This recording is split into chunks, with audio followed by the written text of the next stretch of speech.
Oke, kembali lagi ke kopi susu. Mungkin kali ini agak agak berbeda ya. Bukan sama Abraham Metan atau Abes. Kali ini sama aku, Carlo. Dan di sini ada mau ngomongin isu mengenai politik di kampus. Hari ini kita ada tiga pembicara dari eh, ketua HM kita ada. Sama juga ada nanti juga ada Pak Andri Panjaitan nanti. Sama ada juga salah satu mantan anggota BEM, eh, Abang Calvin Koe. Sekarang sebagai introduction aku cuma mau ngutip ini sih. Ada quote dari Bung Hatta. Ini lagi sempat-sempat booming gue itu. Jadi mahasiswa itu tuh hati dan akal masyarakat. Anak akbar ya. Oke, pertama-tama kita tunggu dulu. Kita tunggu dulu pembicara pertama kita. Ada Pak Andri Panjaitan, sebentar lagi dia ikut. Eh, ini bukan bermaksud kampanye ya, tapi ini komennya sepertinya redirected ke sana. Ya memang saya mencalonkan diri sebagai ketua BEM, tapi saya masih menunggu hasil fit and proper testnya. Moga-moga benar, moga-moga lulus. Dan atas sama HM Eva, ini mau mengucapin, ada Glenn anjir. Oke deh. eh Atas nama HMFA kita mau mengucapkan selamat menunaikan ibadah puasa. Dan Glenn tadi ini mungkin kalau lu lihat ada bercemin-cemin mata gue habis nonton Kimi no Na wa tadi. Oke deh, mulai dari pembicara pertama kita langsung ya, Pak Andi Panjaitan. Sampai sini ayo kita live bareng Pak Andi. Ntar salah orang nih, salah orang. Pak Andri.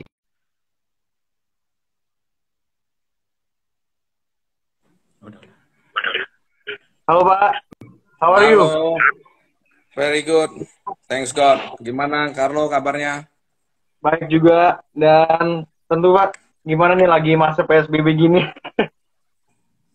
Ya, kita lihat baiknya aja, bersyukur aja PSBB artinya punya waktu lebih banyak lagi di rumah bersama dengan keluarga, ngerjain banyak tugas juga jadi lebih fokus. Begitu, ya. Amin.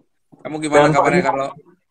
baik Pak, ini aku mau agak pamer dikit, aku nggak bakal lupain, baru baru aja Sabtu lalu ya, Bapak ada di Intermediate Leadership Training, ada saya juga, dan saya nggak bakal lupa ajaran Bapak, yaitu Good Leader Strives for Result. Saya ini ada catatannya nih Pak, kan? Oh, Nggak keren. bakal lupa juga ajaran Bapak pas Cornerstone, so itu Bapak bilang Good Leader the Future. Dan semoga itu dapat diterapkan bagi mahasiswa yang sekarang ada di UPH ini.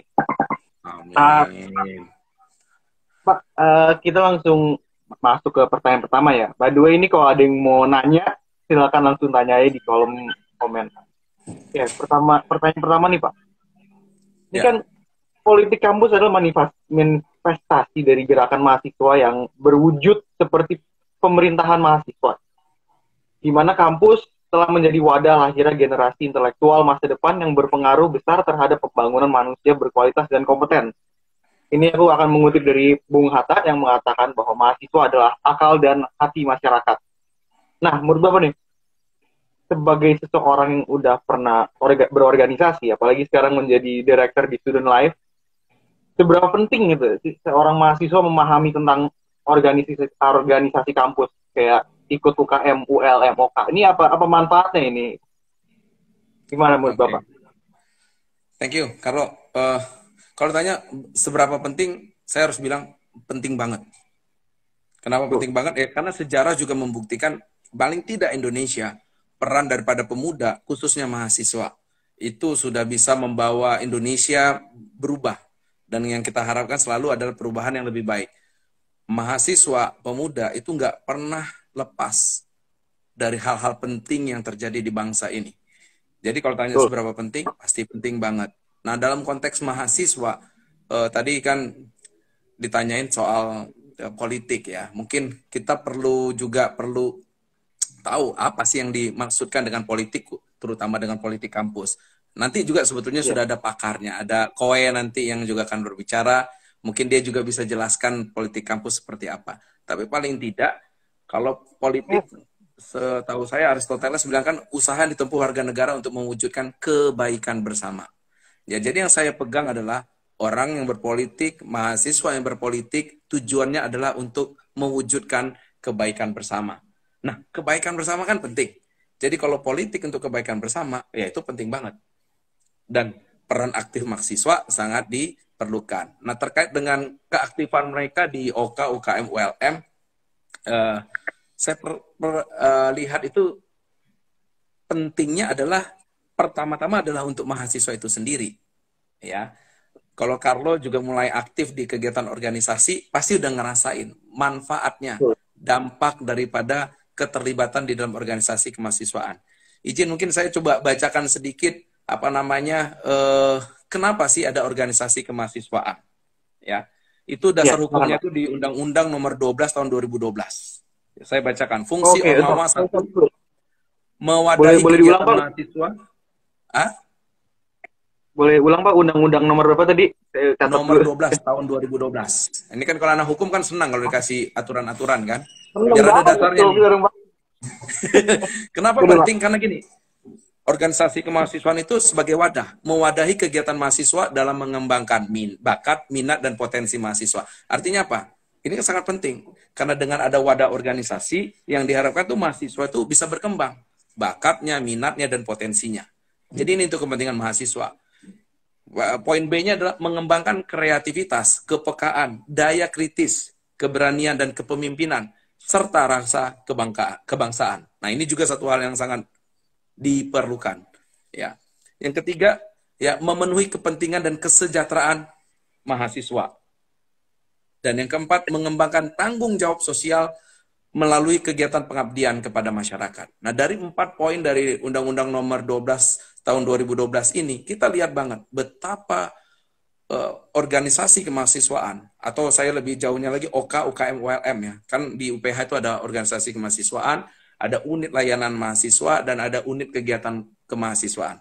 Ketiga hal ini yang sudah tertuang di dalam aturan daripada rektor, semuanya itu ya menjadi wadah supaya mahasiswa bisa berkembang. Jadi kalau kita bicara proses pembelajaran, yang kita harapkan mahasiswa nggak belajar di kelas doang, ya, tapi juga mereka belajar pada waktu mereka mempraktekkan langsung. Dan di mana itu wadah organisasi kemahasiswaan. Jadi penting banget. Dan saya sangat senang dan bangga untuk setiap teman-teman mahasiswa yang mau terlibat di dalam organisasi kemahasiswaan. Itu baik untuk mereka, nah tentu saja baik untuk UPH-nya, baik juga untuk masyarakat. Begitu. Betul, betul. Berarti kita bisa lihat lah di sini.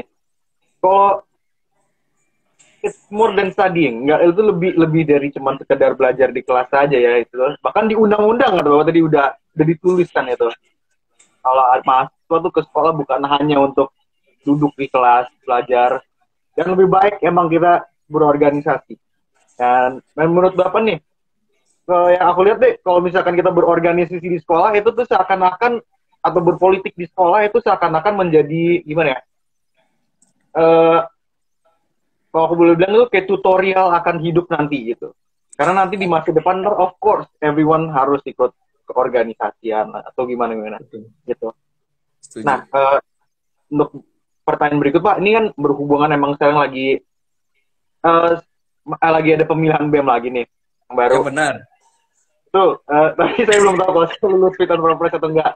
Tapi ini pertanyaan saya nih, emang berhubung lagi ada pemilihan ketua BEM ini, perubahan apa yang diharapkan sama Bapak terhadap mahasiswa atau BEM generasi berikutnya? Karena di HMFA pun bentar lagi juga memang ada penggantian kabinet. Menurut Bapak, bagusnya gimana nih masa depannya? Oke. Karena tadi kita poinnya sudah bilang bahwa organisasi mahasiswa kan penting banget kan? Ya, jadi artinya dalam konteks suksesi kepemimpinan daripada organisasi di level universitas itu misalnya adalah BEM, di level program studi ada HMF seperti HMFA, atau juga di fakultas ada HMF. Yang saya sendiri melihat, bukan harapan saya sih, saya melihat ini sebenarnya juga adalah harapannya mahasiswa, dan itu juga bisa menjadi harapan daripada institusi universitas, yaitu ya karena BEM itu merupakan organisasi yang mengeksekusi aspirasi daripada mahasiswa, itu berarti apa? Ya. Ya, BEM ini harus signifikan. Ya. Signifikannya bagaimana? Signifikan ke dalam dan signifikan keluar, internal dan eksternal. Nah, dalam konteks internal, signifikannya yang saya harapkan itu adalah betul-betul BEM itu bisa jadi role model bagi semua organisasi kemahasiswaan yang lain. Ya, karena memang ya contohnya saja pemilihan ketua BEM itu melibatkan semua. Ya, semua mahasiswa diharapkan memberikan suaranya. Sedangkan pemilihan organisasi-organisasi yang lain itu nggak sampai seperti itu. Kenapa? Karena diharapkan, karena yang memilih adalah semua mahasiswa di kampus, di universitas, artinya BEM itu juga punya hak dan tanggung jawab. Untuk apa? Untuk mengakomodir aspirasi-aspirasi mahasiswa. Nah, kalau aspirasi mahasiswa itu terpenuhi, terakomodir dengan baik, dengan benar, itu tentu saja kesejahteraan mahasiswa dong. Balik lagi seperti Undang-Undang Nomor 12 tahun 2012 tadi yang mengatakan ya bahwa untuk kesejahteraan mahasiswa. Jadi BEM punya hak dan tanggung jawab untuk mensejahterakan mahasiswa dengan menjawab, mengeksekusi aspirasi-aspirasi sesuai dengan GBH BEM ya. Jadi saya pikir itu sangat signifikan peran daripada Oke, BEM. Pak, mungkin ada pertanyaan. Jadi Bapak bilang GBH, GBH itu singkatan apa ya? Mohon maaf kalau saya nggak tahu nih. Nanti Mohon maaf, karena Pak. masuk di dalam apa namanya, kamu kan nantinya akan ikut. Jadi perlu tahu juga bagaimana supaya sebagai kalau jadi sih, ya perlu Amin, tahu amin. ya. Jadi GBH BEM garis besar haluan dari Badan Eksekutif Mahasiswa. Jadi itu adalah sudah ditetapkan terlebih dahulu. Jadi artinya seperti apa BEM itu harusnya berfungsi itu sudah ada GBH-nya dan itu MPM itu yang akan mengawasi BEM dalam menjalankan GBH BEM-nya itu. Oke. Terima kasih Pak. Mohon maaf kalau misalkan saya belum tahu GBH Pak. Tapi sekarang sengaja jadi tahu. Terima kasih Pak. We learn every day ya. Habis itu ini ada pertanyaan nih. Ini dikumpulin dari mahasiswa itu. Nah itu dikutip udah menjadi stigma nih Pak di kalangan mahasiswa UPH, bahkan anak UPH pun yang bilang kalau BEM UPH itu tidak memiliki wewenang yang tinggi. Apa tanggapan Bapak mengenai statement ini Pak? Oke, pertama kita lihat aja dari peraturan rektor yang mengatakan posisi daripada BEM. BEM itu adalah organisasi di tingkat universitas. Nah, kalau sudah organisasi kemahasiswaan di tingkat universitas, masa sih nggak signifikan? Sudah pasti signifikan. Ya, dipilih oleh mahasiswa UPH, se-UPH. Artinya apa? Secara legitimasi juga sangat kuat. Ya, jadi udah pasti punya satu peran, fungsi, ya tupoksi lah, tugas pokok dan fungsi yang signifikan tentu saja. Nah, stigma yang mengatakan bahwa seolah-olah BEM itu kurang, apa tadi istilahnya, Karno tadi? Tidak memiliki wewenang yang tinggi. Tidak memiliki wewenang yang tinggi, itu wewenang yang seperti apa yang dimaksud? Saya rasa dengan posisinya saja sudah pasti punya wewenang yang tinggi. Cuman wewenang BEM itu juga akan mengikuti aturan yang ada, contohnya adalah harus tetap mengikuti GBH BEM, di mana MPM akan berfungsi untuk mengawasi. Nah, MPM sendiri terdiri dari apa? Perwakilan-perwakilan dari OK, UKM, ULM, HMF, termasuk HMFH, dan juga HMFH, HMPS, ya. Itu kan semuanya ada di dalam MPM. Jadi artinya apa? Aspirasi dari semua universitas akan disalurkan dan dieksekusi oleh BEM. Itu wewenang yang sangat besar. Ya. Jadi kalau yang dimaksud dengan wewenangnya itu bicara tentang hal itu, menurut saya wewenangnya cukup besar. Nah, saya nggak tahu kalau ada wewenang yang lain yang dimaksudkan. Mungkin aja emang ada pengertian wewenang yang berbeda gitu ya. Atau mungkin Pak kalau saya boleh follow up question itu, kalau misalkan atau apa yang saya tangkap bisa aja dibandingkan universitas lain, mungkin BEM UPH nggak memiliki wewenang tinggi. Mungkin itu Pak pertanyaannya Pak. Kalau betul seperti itu gimana tanggapannya? Baik, mungkin itu dimulai dari sampai sekarang struktur organisasi Universitas Pelita Harapan sendiri, bahwa HMF dan HMPS itu sebetulnya jalurnya tuh lebih ke akademik, VP1. Karena apa? karena memang diharapkan organisasi kemahasiswaan di level fakultas ataupun program studi itu lebih mengakomodir hal-hal yang terkait dengan akademik.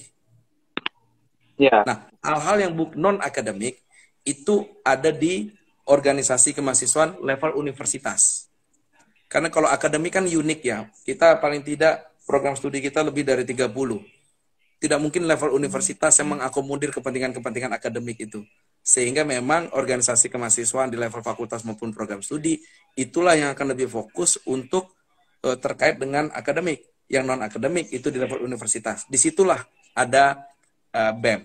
Jadi kalau bicara dibandingkan dengan universitas yang lain, organisasi kemahasiswaan di tempat lain itu sering sekali bahwa memang BEM itu sudah membawai keseluruhan.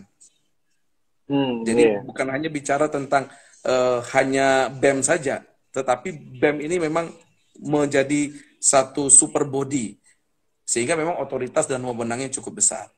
Ya. Nah, saya pikir kenapa? Kalau pertanyaan kenapa UPH memilih organisasinya, strukturnya seperti itu?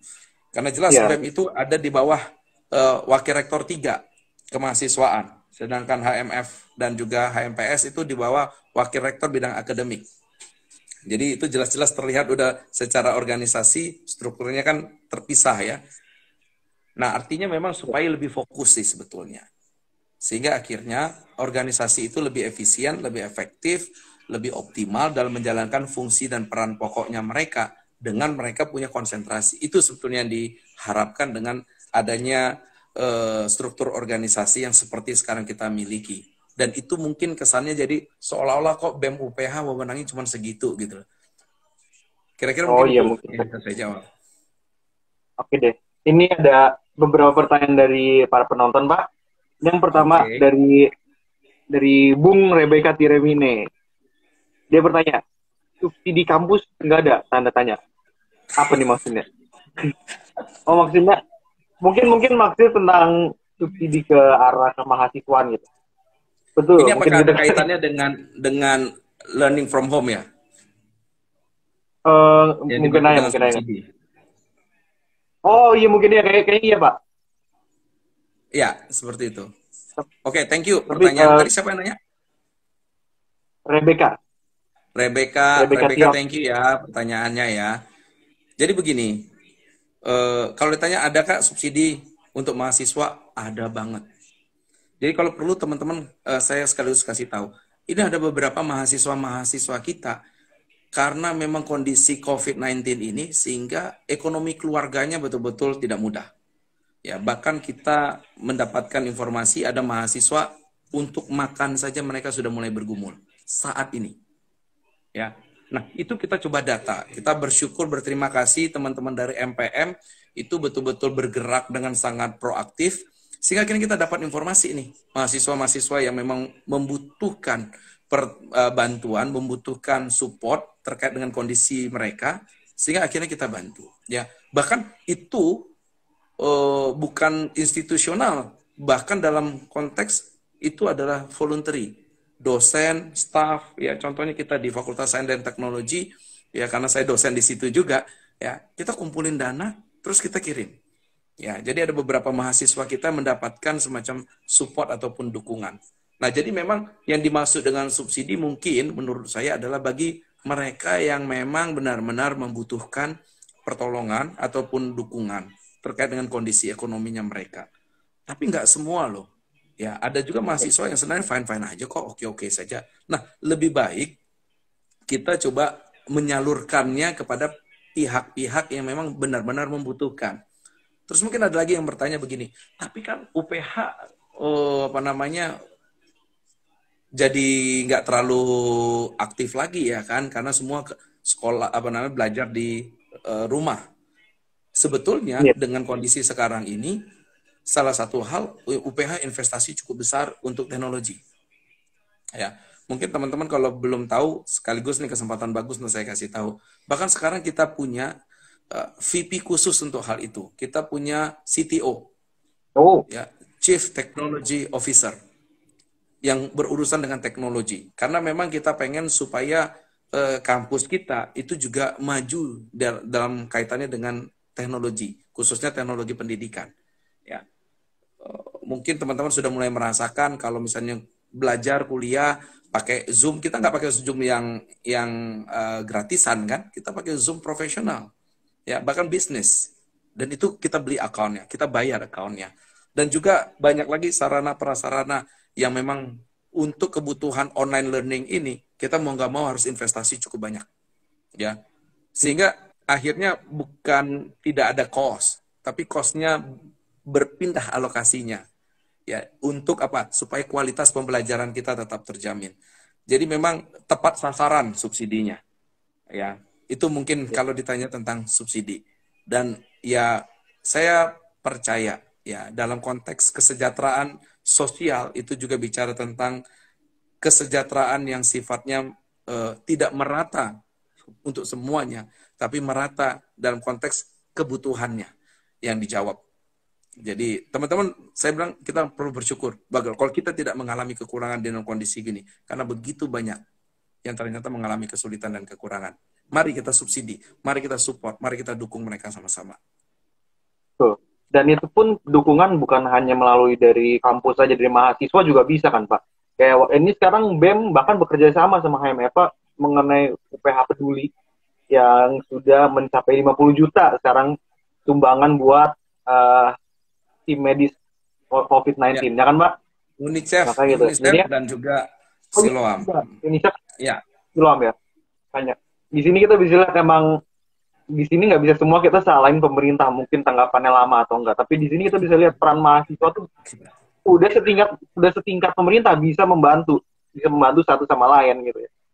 Iya. Emang ya, kita itu sebagai fungsi Ormawa kan itu mengembangkan tanggung jawab sosial melalui kegiatan pengabdian kepada masyarakat. Betul. Saya terima kasih sudah memberi wadah ini untuk bisa execute the plan untuk bisa bantu pada korban-korban COVID-19. Dan ada pertanyaan lagi Pak. Pertanyaan berikutnya ada dari Bung Abraham Etan. Oh ini biasanya dia yang host Pak, tapi kali ini ganti saya, dia nggak bisa nih. Dia menanya, Pak, jika pada hakikatnya mahasiswa dianjurkan untuk berorganisasi, mencari pengalaman, mengapa untuk menjadi ketua organisasi dibataskan hanya dibataskan hanya untuk beriman Kristiani sesuai SK Rektor 8 2017. Betul. Ya. Ini ada sedikit trivia buat saya sih. Ya, silakan Bapak yang jawab. Pertanyaannya bagus sekali. Ini kesempatan yang baik juga untuk saya menjelaskan di sini ya. Pertama ya, Pak, saya curhat dulu dikit. Ini pas interview sama Bapak saya juga sempat nanya ini waktu ya, dan waktu itu Bapak bilang kayak, oh nanti kita harus extend discussion untuk mengenai ini. Mungkin sekarang saat yang tepat Pak untuk kita bisa tahu. Ya, pertanyaan ini juga pernah diajukan pada waktu saya ke kampus Medan. Pada waktu itu semua OK-UKM ULM juga ngumpul cukup banyak dan menanyakan hal ini. Pertama yang saya perlu tegaskan dulu adalah kepemimpinan itu apakah posisi atau dampak? Mari kita perjelas dulu hal ini. Karena tidak harus untuk berdampak kita harus memiliki posisi itu. Tidak harus. Ya. Nah, sedangkan kepemimpinan itu bicara tentang dampak. Jadi mari kita tidak merasa dibatasi karena posisi sehingga tidak bisa berdampak. Itu tidak pemimpin yang sejati. Pemimpin yang sejati itu adalah pemimpin yang berdampak kepada orang-orang sekelilingnya. Dia mentransformasi, dia agent of change. Dan untuk berdampak, ya kita bisa melihat begitu banyak hal-hal yang menunjukkan bukan karena posisi, tetapi karena memang dia punya hati dan berdampak. Dan hal itu juga saya sering tanyakan kepada teman-teman bakal calon pemimpin di organisasi, baik OK, UKM, ULM. Contohnya adalah saya tanya, kalau kamu nggak jadi pemimpin di organisasi ini, apakah kamu akan tetap ada di organisasi ini atau kamu tidak? Sebagian besar jawab apa? Saya jadi pemimpin atau tidak pemimpin di organisasi ini, saya tetap akan ada di organisasi ini. Karena saya punya visi untuk melihat organisasi, melihat mahasiswa, melihat UPH menjadi lebih baik. memang pasti ada dampaknya.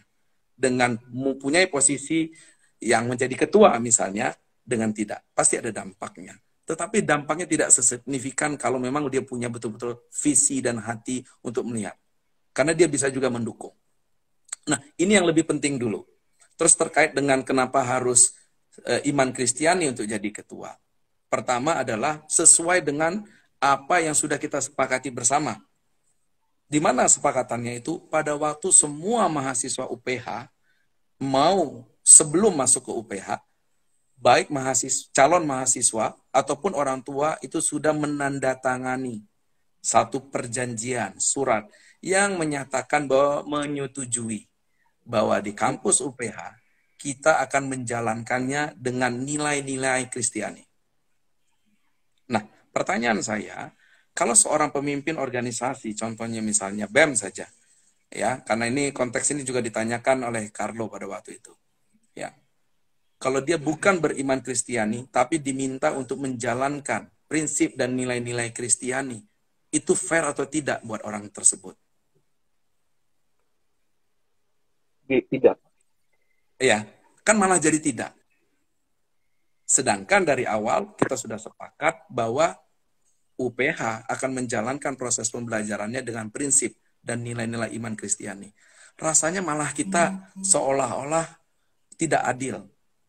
Orang yang tidak beriman Kristiani, kita minta untuk menjalankan prinsip dan nilai-nilai Kristiani. Karena memang UPH dibangun di atas dasar itu. Jadi ini malah untuk menjaga hak kebebasan daripada mahasiswa tersebut. Ya. Dan itu sebabnya hanya ketua. Tetapi wakil ketua selanjutnya kan itu sangat terbuka. Jadi saya pikir ini malah untuk menjaga, untuk menghargai, untuk fairnya kepada mahasiswa sehingga dibuatlah aturan tersebut. Dan hal yang lain pasti kita bicara tentang bagaimana supaya kita ada di dalam arah yang sama. Ya, nah itu akan lebih mendukung, ya, bukan tidak bisa, tapi akan lebih mendukung. Karena tidak ada jaminan juga, karena bisa saja pemimpin organisasi kemahasiswaan itu imannya secara legalnya adalah Kristiani, tapi belum tentu menjalani iman Kristiani. Tapi sebenarnya ada juga yang bukan beriman Kristiani, tapi prinsip dan nilai-nilai Kristiani dia sudah wujudkan. Itu juga luar biasa, dan kita sangat hargai hal yang seperti itu. Jadi mungkin itu yang bisa saya sampaikan dalam kesempatan yang baik ini. Semoga teman-teman semakin jelas, semakin mengerti. Iya, betul Pak. Jadinya a leader is not status. Nggak dilihat dari ketua atau mau anggota, semuanya itu bisa jadi leader. Oke? Ini saya mau ingetin, kita tinggal sisa 5 menit Pak buat sesi Bapak, dan ada satu pertanyaan lagi Pak, ini dari Bung Abraham Etan lagi. Ini tidak apa-apa kalau misalkan ada beberapa yang Bapak memiliki hak untuk tidak menjawab, tapi pertanyaannya saya bacakan ya. Demonstrasi itu hak warga negara Indonesia. Seharusnya pihak kampus tidak bisa melarang mahasiswa. Kenapa UPH malah melarang itu? Sesuai pasal 19 ayat 3 SK Rektor 6 2017. Mungkin bisa dikasih elusidasi Pak, ini mengenai demonstrasi mahasiswa.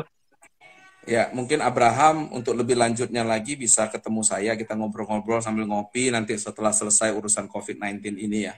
Tapi paling tidak begini, pertama, ya perlu kita luruskan bahwa adalah hak warga negara termasuk mahasiswa untuk berpendapat. Ya, dan kita sangat menghargai pendapat mahasiswa.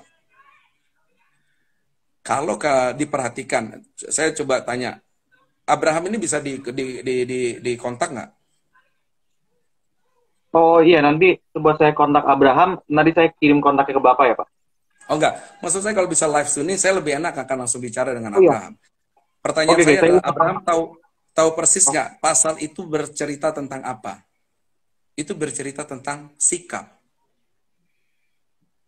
Ya, jadi ini tidak bicara tentang tidak mengizinkan mahasiswa untuk mengeluarkan pendapatnya, haknya untuk demokrasi. Ya, di dalam dalam peraturan rektor itu yang disebutkan sebetulnya bicara sikapnya mahasiswa UPH. Ya. Nah, kita itu punya identitas. Setiap institusi, setiap organisasi punya identitas. Nah, jadi aturan rektor itu lebih mencerminkan tentang bagaimana mahasiswa UPH harus bersikap. Sedangkan untuk mengeluarkan pendapat, kita memilih cara yang lebih elegan. Pak Rektor sering katakan demikian. Aspirasi apa sih yang mau disampaikan? Mari. Mau menyampaikan ke siapa? Ke menteri. Kita fasilitasi ketemu menteri. Mau ke DPR. Kita fasilitasi ketemu DPR. Mau kemana? Daripada teriak-teriak di jalan, ya kenapa orang-orang teriak di jalan? Mungkin karena mereka tidak punya akses untuk menyampaikan aspirasi mereka, untuk menyampaikan pendapatnya. Saya mau katakan, ya, kalau istilahnya teman-teman selama ini adalah anak UPH, anak sultan. Anak sultan yang benar itu nggak turun ke jalan. Anak sultan yang benar elegan. Datang ke istana, bicara di istana, bicara di DPR MPR. Itu baru anak sultan yang sesungguhnya. Bukan teriak-teriak di jalan. Karena itu bukan identitas kita. Dan UPH dalam hal ini, sampai pimpinan tertinggi UPH, jelas-jelas mengatakan, kami siap untuk dapat memfasilitasi mahasiswa untuk menyampaikan aspirasi-aspirasi mereka. Bukankah itu jauh lebih baik? Jadi bukan ada larangan, yang ada adalah kita mau memfasilitasi dengan cara yang jauh lebih baik. Jadi mungkin ini jadi satu hal ya teman-teman supaya mengerti. Kita sangat mendukung. Balik lagi pernyataan saya dari awal apa? Bahwa itu sangat penting bagi mahasiswa untuk berpolitik. Dan belajarnya di kampus, ya asal bukan politik praktis. Karena itu dilarang juga. Jadi mungkin Abraham, semoga ini ada cukup menjawab, tapi kalau misalnya kurang jelas, nih Abraham, kalau suka ngopi, kita ngopi. Kalau suka ngeteh, kita ngeteh. Kalau suka kelapo, ya kita kelapo. Ini Abraham balas, Pak. Iya, Pak. Kita ngopi di DP. Mungkin nanti nanti habis COVID-19 aku ikutan ngopi deh. Walaupun nggak suka kopi aku. Oke deh, Pak. Terima kasih banyak. Terima kasih banyak. Oke. Jadi mengingat faktor itu mengenai karakter. Ya, dan bukan berarti nggak boleh demo, bukan berarti nggak ada opsi lain, ya kan? Betul kan, Pak? Kan UPH memfasilitasi. Malah karena ada betul. opsi. Ya. Iya, malah karena ada opsi. Dan kita pun sebagai mahasiswa dapat menyampaikan aspirasi misalnya ke kementerian atau ke pemerintahan melalui hubungan-hubungan yang bisa difasilitasi oleh UPH. Betul, Pak? Lah, kan selama ini lihat di UPH Festival, kita undangin menteri-menteri, itu menunjukkan bahwa kita punya koneksi, ya, punya relasi yang sangat baik dengan pemerintah. Kenapa nggak digunakan sarana itu? Iya. Terima kasih. Pertanyaan terakhir nih, aku mau nanya. Spoiler dong, mungkin kalau jadi ada UPH Press, menterinya siapa nih, Pak? Apakah Pak Luhut lagi? Pak Yasona? Ini spoiler, tapi belum tentu iya. Ya, kita sudah diskusi-diskusi.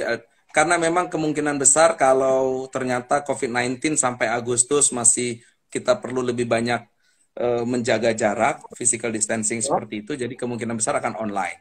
Nah, kalau online kita sudah beberapa pilihan. Yang masuk di dalam list, ini bocoran saya belum tentu ya betul akan seperti itu. Ya kita lagi minta Pak Jokowi. Waduh. Hebat. Saya dukung habis, Pak. Kemudian yang masuk di dalam list kita adalah Pak Nadiem. Wah, itu saya lebih dukung Mas Juro. Aduh, Pak Nadiem, saya senang banget. Sama satu lagi ownernya Zoom, kita juga lagi pikirkan untuk kita akan minta untuk juga bisa jadi pembicara di DGS-nya UPH Festival. Nah, ini spoiler ya. Kalau spoiler kan belum tentu benar-benar iya seperti itu. Tapi itu sudah ada di dalam wacana-wacananya kita. Apalagi kalau nanti bentuknya online, itu akan lebih mudah karena artinya tidak perlu harus datang ke UPH, tapi kita akan membuat dengan acara yang lebih baik dan menarik. Kira-kira seperti itu. Oke deh. Terima kasih banyak Bapak Pak Andri Panjaitan. Semoga bermanfaat dan ingat mahasiswa-mahasiswa UPH berkarakteristik emang harus berkarakteristik bersultan. Oke deh. Terima kasih ya Pak. Sekarang kita lanjut ke pembicara kedua, yaitu Calvin Ko sebagai mantan anak BEM. Oke, terima kasih banyak Calvin. Salam buat Silo juga dan teman-teman yang menyaksikan. Bagi rekan-rekan yang menjalankan ibadah puasa, saya mengucapkan selamat menunaikan ibadah puasa. Semoga semua berjalan dengan baik dan lancar. Keimanannya semakin bertambah. Ya, terima kasih semuanya. Tuhan Yesus memberkati. Tuhan Yesus memberkati. Terima kasih Pak Andri. Oke deh. Oke, pembicara kedua kita ini pembicara sangat menarik. Semua pembicara sih menarik sebenarnya. Itu ada Abang Calvin Koe. Nah, saya ajak dulu ya.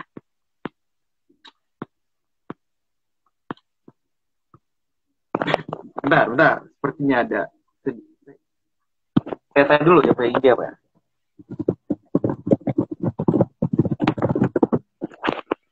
Ah,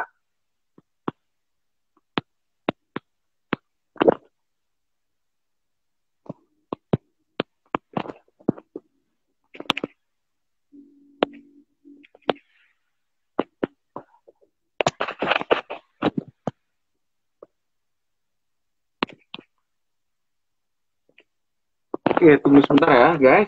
Sepertinya ada Bang Calvin perlu ke live dulu. Bentar.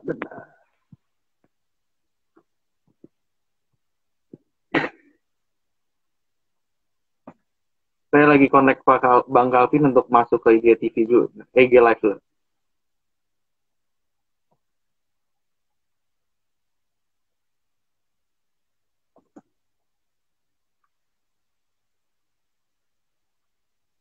Oh, udah. Maaf bang. Saya nggak lihat. Oh iya.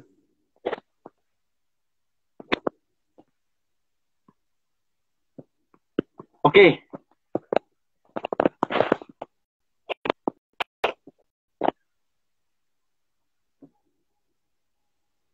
Oke. Kak Calvin, mohon maaf banget tadi ada sedikit perkara di undangannya. Ya, nggak Maaf apa-apa. banget. Halo semuanya. Oke, lebih baik mungkin Bang Calvin memperkenalkan diri dulu sebagai yang peran mahasiswa yang pernah Kak Calvin pegang dulu saat di UPH. Ya, halo semuanya.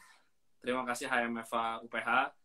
Saya Calvin Ko. Saya mantan Kepala Departemen Hubungan Eksternal Badan Eksekutif Mahasiswa UPH. Saya juga pernah mencoba peruntungan sebagai Ketua Himpunan Hubungan Internasional UPH, namun berkata lain. Tapi saya juga menjabat sebagai Kepala Departemen Akademik di Himpunan Mahasiswa HI. Ya, jadi itu saya berkecimpung di urusan organisasi hampir seluruh 3 tahun saya tinggal di UPH, bagian kantor mahasiswa sudah jadi kos saya itu. Ya deh, mantap sekali Pak. Oke, ini langsung ke pertanyaan-pertanyaan dulu ya. Pertama nih, Bang, saya sempat baca blog Abang nih tentang this is the way Calvin thinks. And speak anak muda sekarang kita tidak takut berpendapat, betul? Dan apa impact-nya buat kampus dan negara kita ke depannya, Pak?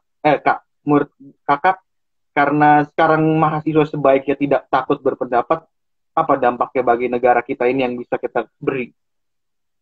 Oke, thank you banget nih pertanyaannya. Jadi, pertama gue mau mulainya gini, santai aja ya. Bahwa Santai aja. pendapat itu tuh bukan budaya orang Indonesia menurut gue, terutama mahasiswa. Di kelas gitu ya, kita itu kalau ditanya dosen gitu diem gitu. Kalau lebih banyak diemnya lah, dan beda sama budaya di tempat lain yang speak up, bertanya dan lain-lain. Oleh karena itu menurut gue pribadi itu penting. Nah, tapi catatannya gini, kalau lu mau bersuara harus berkualitas. Nah, gue berpikir seperti ini nih, bahwa kalau lu mau bersuara, lu mau speak up, ya, rumusnya gampang. Lu harus bertanya yang sering. Jadi pola pikirnya itu, you should question as much as you can. Tapi pertanyaannya itu tujuannya menggiring kepada solusi. Oke? Jadi otak lu itu sebagai pemuda, sebagai senat, sebagai anak BEM, sebagai anak MPM, what are you doing is just questioning, alright? What are you doing is questioning everything, dan selalu come up with a lot of solution. Nah, itu yang harus menjadi pola pikir. Dan ini kalau itu di exercise terus, itu bagus untuk membuat himpunan, membuat BEM, membuat MPM itu progresif larinya. Oke. Larinya itu cepat karena setiap anggotanya itu bertanya, gitu. Nggak diem aja gitu. Ya. Dan ini kalau terus menjadikan budaya, ketika lu kerja gitu, lu akan membawa budaya yang bertanya untuk mencari solusi, lu akan mendongkrak dan ujung-ujungnya berdampak kepada negeri. Gitu. Karena gue ngambil contoh, kita sambil cerita-cerita ya zaman gue dulu kuliah ya. Silakan curhat di bawah, Pak. zaman gue kepala departemen BEM ya, BEM eksternal. Kalau di kampus lain tuh Menteri Luar Negeri tuh dibilangnya, keren aja, Menlu ya. Tugasnya adalah membuat UPH ini menjadi lebih dikenal, lebih engage dan lebih terlibat dengan kampus-kampus lain. Dan yang gue tanyakan ke diri gue adalah apa nih yang harus diperbuat, apa nih yang harus diperbuat, ya kan?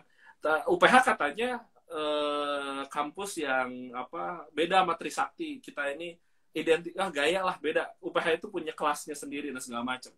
Bagi gue itu identitas yang bagi gue itu identitas yang nggak bisa ditolak, tapi harus dimanfaatkan. Itu di kepala gue. Makanya gue bertanya apa yang harus dimanfaatin. Nah, caranya adalah mengumpulkan, solusinya adalah gue bertanya caranya gimana. Oh, jadi kita harus cari teman. Temannya adalah kampus-kampus yang sejenis. Ya kan? Nah, gue kumpulin tuh UMN, gue kumpulin tuh apalagi Prasetya Mulia, gue kumpulin tuh Podomoro University dan semuanya.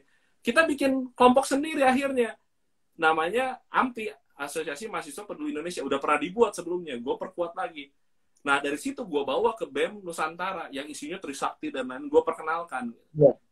Dan akhirnya UPH dikenal sebagai organisasi, sebagai kampus yang menjadi jembatan antara kampus-kampus yang suka turun ke jalan dengan kampus-kampus yang beda stylenya gitu. Anak-anak sultan semua dikumpul gitu kan. Itu identitas yang dimanfaatkan, yang terjadi di zaman gua gitu. Kita pergi ke Medan, kita pergi kemanapun nih, kita ngomong, kita ikutan yang gitu-gitu. Dan berdasarkan dari apa? Dari mempertanyakan semuanya. Gitu. Jadi speak up maksudnya gue menulis itu buat teman-teman yang mau lihat, mungkin ada di blog alumni UPH ya. Alasannya adalah karena anak UPH menurut gue jarang bertanya,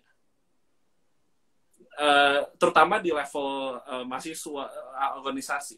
Mereka bertanya, tapi biasanya untuk memojokkan, gitu. That's not a quality speak up. Justru pertanyaannya itu harus membuat ke solution gitu. Jadi itu untuk pertanyaan pertama. Speak up is very important. This is not our culture, ya. So make it a culture by what? Started questioning yourself. Organization. Iya. Mulai dari organisasi dulu. Kalau dari organisasi lu udah biasa berpikir nih, lu udah biasa bertanya dan mencari solusi terus kayak gitu. Believe it or not, your quality is above average student. Saya setuju banget. Saya sempat baca bahkan waktu itu 12 Rules for Life, ada sempat menyatakan kita nggak bisa menggantikan orang, tapi kita bisa menggantikan diri kita sendiri. Dari kita mengganti diri kita sendiri, kita bisa mengubah teman-teman, dari teman-teman bisa mengubah organisasi, dari organisasi bisa mengubah kota, bisa mengubah negara pada ujung-ujungnya. Makanya, start bersama. Betul nggak? Dan mungkin aku ada pertanyaan yang di luar terms of reference ya. Tapi tadi kakak bilang UPH menjadi jembatan bagi kampus-kampus yang suka turun ke jalan sama yang suka tidak turun ke jalan. Contohnya apa Kak itu? Contoh UPH sebagai jembatan itu upaya-upayanya apa aja? Apa membuat kajian kah? Apa kita wawancara menteri kah? Gimana Kak? Nah, sebagai contoh gini ya. Ini kalau ngomongin ini gue paling suka nih. Ini gue mau cerita sedikit, boleh ya Carlo ya? Terkait pertanyaan Abram ya. Pertanyaan Abram tentang demo, benar? Oh iya, tadi ada pertanyaan tentang demo. Ini gue punya pengalaman pribadi tentang itu. Jadi, waktu itu saya sempat bicara dengan Pak Rektor di lantai 9 di Gedung A. Ya. Mungkin Pak Rektor sudah lupa kalau ditanya, tapi saya sangat ingat menurut pribadi saya. Tahu nggak yang menarik apa? Pak Rektor tuh bilang begini, sejak kapan saya ngelarang anak UPH demo? Oh, saya kaget. Wah, Karena lo. saya hanya bicara empat mata. Saya langsung bilang, diem aja, karena kan beliau sangat senior. Saya bilang, saya hanya iya, Pak. Dia bilang, seperti yang ditulis sama Abraham, demo itu adalah hak warga negara, gitu. Tidak bisa dilarang, saya melanggar undang-undang, dan lain-lain. Tapi, UPH itu punya style. UPH itu punya gaya. UPH itu punya cara. UPH has their own ways. Kamu mau saya ketemu siapa? Saya tadi pagi baru telepon menteri saya. Dia bercanda gitu ke saya guyon ke saya. You know, that was a short conversation, less than 2 minutes, or even 5 minutes, I still remember. Tapi itu merubah pola pikir saya sebagai Menteri Luar Negeri UPH waktu itu. Bahwa UPH itu punya gaya yang tidak perlu disamakan dengan kampus lain. Contoh, saya bilang kan, kita bikin AMPI, Asosiasi Mahasiswa Peduli Indonesia. Ya. Sampai sekarang masih ada. Isinya kampus-kampus yang seirama dengan UPH. Terus UPH juga bagian dari BEM Nusantara. BEM Nusantara itu isinya Trisakti. Isinya kampus-kampus yang sering ketemu di TV kalau di jalan. Gitu. Ya kan? Saya duduk sama mereka, saya diskusi sama mereka. Mereka ngerokok, mereka minum-minum. I'm there. Ya. Ya. Dan tau nggak apa? Dia bilang, awalnya UPH bilang, lu sih nggak pernah turun ke jalan dan segala macam and everything. Saya guyon kayak gini. Sorry bos, ya. Kalau misalkan UPH nggak turun ke jalan, kita punya cara kita sendiri, gitu. Saya buktikan. UPH. Caranya apa? Gini, saya selalu UPH waktu itu bekerja sama dengan Unpar, tahu ya, Universitas Katolik Parahyangan. Tahu. Saya dengan Unpar, kita bareng dengan UI, kita bareng dengan Unhas Makassar, kita bareng sama beberapa kampus. Bikin apa? Kita bikin buku. Judulnya Resolusi. Gue masih ada bukunya. Gue kasih lihat. Itu resolusi apa? Tentang buku ini resolusi ya? Ya. Oke. Mungkin bisa dilihat di mana ya? Okay. Ada kayaknya nanti aja. Jadi kita ngomong lagi ya. Ya, kita bikin buku. Namanya itu Resolusi. Aduh, sayang banget. Ya, nanti gue kasih lihat kalau kita bikin buku. Kita bikin buku dan buku itu kita nulis. Tadi penulisnya ada di sini, namanya Glenn Wijaya. Itu kepala departemen penalaran waktu di BEM. Saya dan dia nulis. Kita buku isinya tentang kritik kita ke pemerintah. Gitu. Dipublish di Gramedia. Ya kan? Kita konferensi pers. Niko, ketua BEM saya, dia konferensi pers. Saya bilang ke BEM Nusantara, lu turun ke jalan, ya, lu aksi di jalan, kami aksi lewat literasi. Jadi moto saya. Wah, mantap. Oke.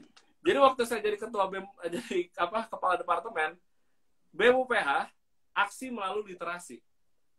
You go there to the street, I write in the paper. Oke. The pen is mightier than the sword. Oke. Zamannya beda-beda gitu kan. Dan dari situ akhirnya kita dan itu AMPI ada juga. AMPI kita promosiin ke BEM Nusantara. Tahu nggak semenjak itu, Carlo? Ya. Semenjak itu UPH itu di-respect. UPH itu di-respect, gue nggak bakal ngajak lu demo karena lu punya spesialnya sendiri.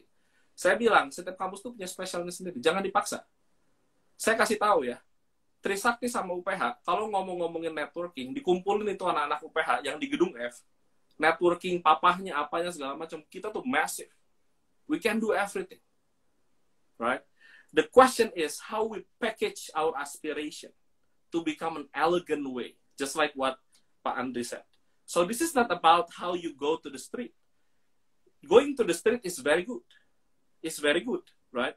But this is not our cultures. That's the thing. Yeah. Right? We build our own cultures that drive opinion that can be heard by the peoples up in the palace, up in the parliament, seperti itu. Jadi even Pak Andri tadi stated that even in UPH they have connections with the ministries and the government, right? Yeah, betul. It's best to utilize that.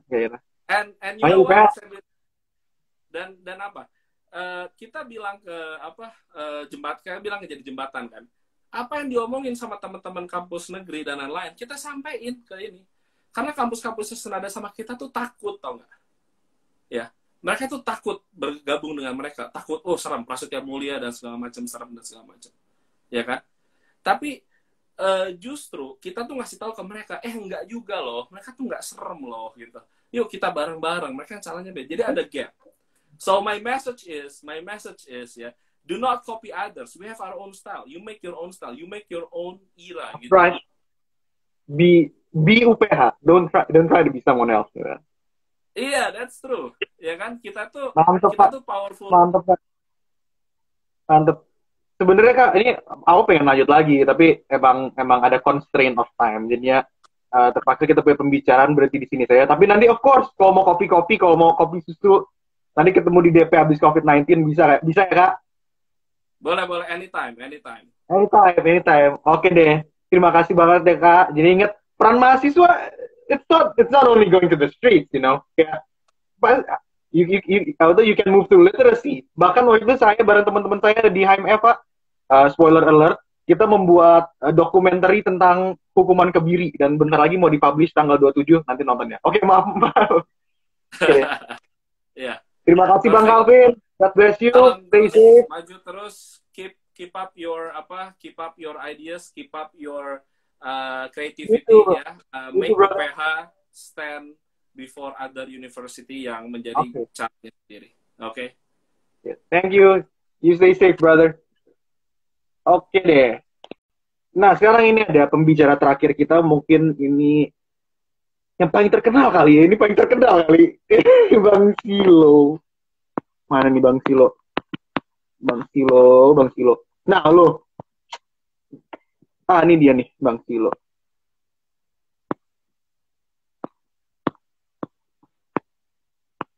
Oke deh, kita live in 5, 4, 3, 2, 1, close the door. Nggak boleh, tercopyright lagi.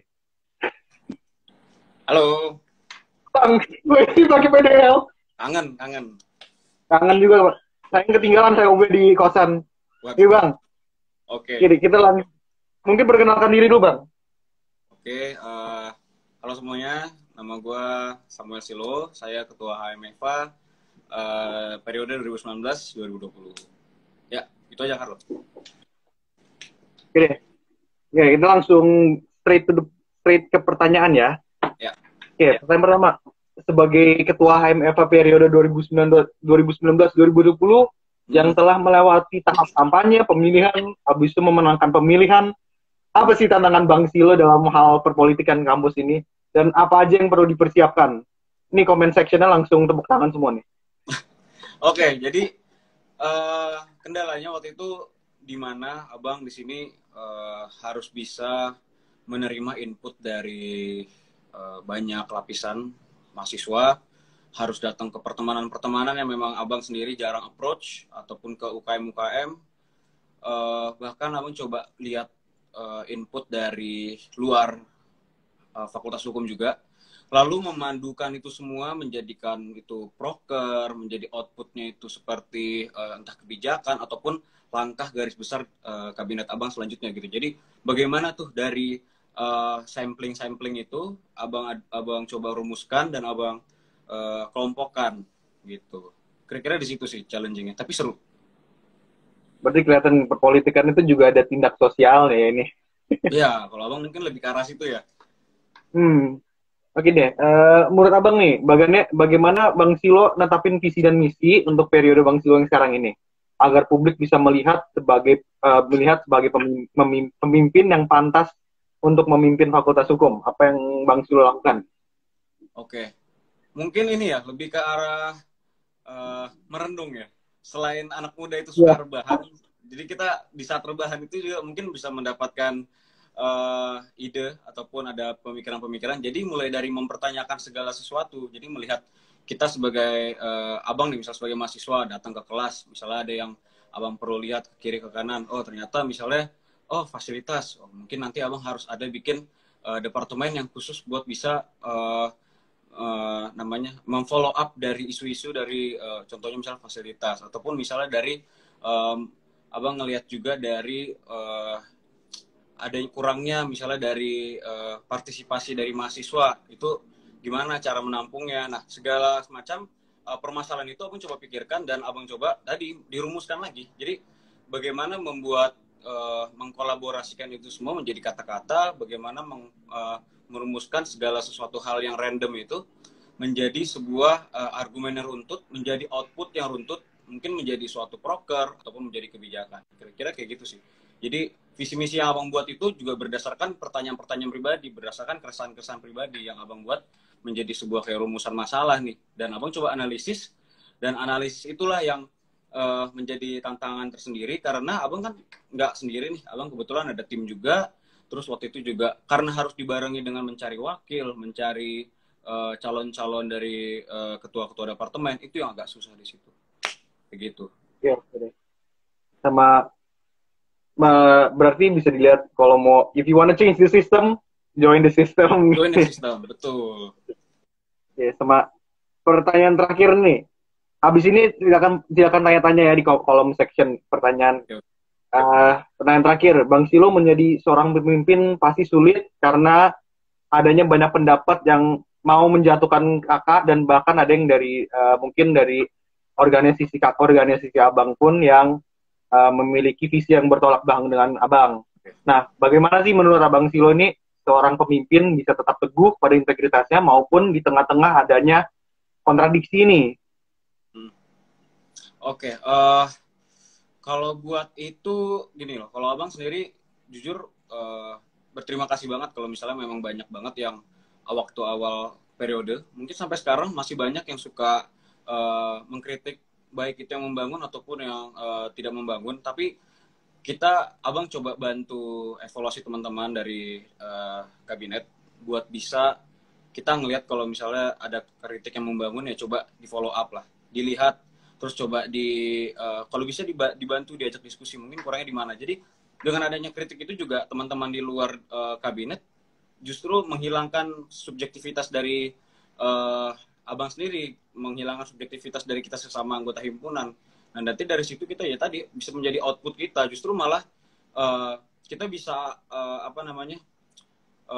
bisa mengovercome dari kritik itu, justru nanti malah ada bentuk nyatanya, bentuk realnya. Justru mereka malah memberitahu kekurangan-kekurangan yang justru bisa kita buat jadi terobosan-terobosan baru kayak gitu. Ada pertanyaan nggak, Kak? Terima kasih, Pak. Pak lagi, mohon maaf Bang. Ini satu Karlo ya. Mohon maaf. Ada pertanyaan santai. Nih Kak. Ini saya banyak fans seperti ya, tapi bentar ya. Ini ada pertanyaan dari satu dong. Aduh. Oke, pertanyaan pertama nih Bang. Ya. Bang Silo, apa sih yang harus dipersiapkan bagi calon Ketua Himpunan Mahasiswa Fakultas Hukum 2021 sampai 2021? Oke. Gimana Bang? Apa yang harus siapin nih? Dengerin Abraham. Berani sih. Harus berani. Karena kenapa harus berani? HMFA itu termasuk himpunan yang ada spotlight-nya sendiri. Jadi kita sebagai mahasiswa hukum juga harus kritis juga. Kritis terhadap kebijakan, kritis terhadap regulasi-regulasi, baik di dalam kampus ataupun di luar kampus. Oleh karena itu salah satu outcome-nya adalah di mana kita harus bisa menyampaikan ataupun berani berpendapat. Nah, sementara banyak isu-isu ataupun yang tadi udah kita bahas, Abang kebetulan udah coba nonton dari Pak Andri juga, dari Ko Calvin juga. Memang ya kita sama-sama coba menghargai pendapat satu dan lain, tapi bagaimana sih sekarang kita dari Fakultas Hukum juga, kita jujur untuk ketua himpunan selanjutnya coba berani buat bisa mengkoordinasi satu dan yang lain, tidak hanya di dalam Fakultas Hukum, tetapi bagaimana kita bisa merangkul masyarakat di luar Fakultas Hukum. Jadi biar bisa saling lah, kita open talk aja, ngobrol, diskusi, apa sih yang ada dalam pikiran lo, ada yang pikiran gua. Kita nggak bisa menyalahkan pikiran yang satu dan yang lain, tapi setidaknya kalau misalnya ada yang berpikir, kita bisa bantu luruskan. Ataupun kayak setidaknya dari kita nggak boleh terlalu banyak bertindak dulu, ataupun kurang memikirkan 1-2 langkah ke depan, tapi kita harus jauh 3, 4, 5, sampai 6 langkah ke depan buat bisa berani bertindak gitu. Jadi untuk ketua himpunan harus visioner, jelas. Visioner, kreatif. Nah ini bisa buat visi misi nih kan. Harus visioner, harus kreatif dalam artian biar nggak monoton ya. Jadi menyampaikan hal A, kita pengen buka bahas diskusi, tapi kalau misalnya topiknya nggak menarik ataupun kayak wrapping packagingnya kurang, ya mungkin nggak sebanyak itu yang bisa attract ke dalam gitu. Jadi kayak contohnya aja, proker ini namanya kopi susu, orang dikira apa kan? Mungkin dikira lagi mau apa acara ngeracik kopi atau apa, tapi sebenarnya kan kita ada pembahasan isu-isu di sini kayak gitu. Wrapping sih lebih karena itu kreativitas terus sama sinergisitas. Makanya abang bikin coba kabinet abang tuh abang ganti namanya kabinet sinergis. Abang buat nama yang sinergis karena ya pertama kita secara internal juga harus bisa sinergis, ya kan, satu dan yang lain kita bisa saling menyatu padu dalam membuat. Jadi kalau misalnya kita sendiri di internal udah enak, maka pemikiran-pemikiran akan lebih keluar itu lebih banyak gitu. Jadi kita kalau environment-nya enjoy, kita juga bisa lebih luas buat mengeluarkan pemikiran-pemikiran kita. Kayak gitu, Carlo. Terima kasih, Pak. Aduh, maaf ini udah kedua kalinya nih. Bang. Oh, Bang, maaf, Bang. Habis ini ada pertanyaan lagi nih, mungkin ini pertanyaan terakhir dari section. Dari Abraham. Boleh. Bung Abraham Etan. Ini nanya mulu, tapi sudah apa-apa. Namanya juga demokrasi. Bang Silo, bagaimana kondisi politik kampus antara HMFA dengan HM lainnya, ataupun BEM dan MPM? Apakah strata kita di bawah mereka? Tanda tanya, tanda seru. Oke, Bang, gimana? Bagaimana kondisi politik? Kondisi politik kita kalau di Facebook dulu complicated ya. Abang jujur-jujuran aja di sini karena memang ada hubungan yang memang dulu sempat ya kurang bagus ya. Sebenarnya sih memulainya dengan bagus, tapi sepertinya di akhir-akhir tuh di akhir tahun kemarin kurang baik karena ada beberapa aspirasi yang memang abang anggap dari himpunan Fakultas Hukum itu kurang bisa di follow up lah. Abang nggak bisa cerita di sini karena memang keterbatasan waktu juga, tapi kita sama-sama tahu kalau misalnya dari BEM dan ataupun MPM itu mempunyai alur birokrasi yang lumayan ribet di mana harus menuju terakhir kali ke kalau nggak salah student life karena ya kalau abang sih jujur suka-suka aja dengan adanya birokrasi, tapi kalau birokrasi itu mulai menyulitkan untuk beberapa hal, justru itu akan gimana ya? Mungkin akan muncul kritik-kritik ataupun pendapat-pendapat yang kurang pro terhadap BEM ataupun MPM. Tapi sebenarnya untuk overall harusnya kita bagus-bagus aja sih, gitu. Kondisi politiknya seperti itu. Untuk masalah kita di bawah atau tidak, secara strata, abang sendiri berpendapat untuk kampus kita itu masih dilema nih keberadaan BEM itu di mana, MPM itu di mana, bahkan himpunan itu seperti apa posisinya. Apakah ada pertanggungjawaban kita ke BEM atau seperti apa? Kalau misalnya memang MPM itu ada di atas kita, lalu bagaimana nih keberadaan dari apakah sudah oke nih perwakilan dari HM yang ditaruh di MPM? Apakah mereka sudah cukup mewakilkan suara himpunan di dalam forum MPM itu? Gitu sih. Jadi balik lagi, apakah nanti setahu abang kalau misalnya BEM dan MPM itu sudah ada output, mereka akan selalu memfollow up itu ke dalam student life.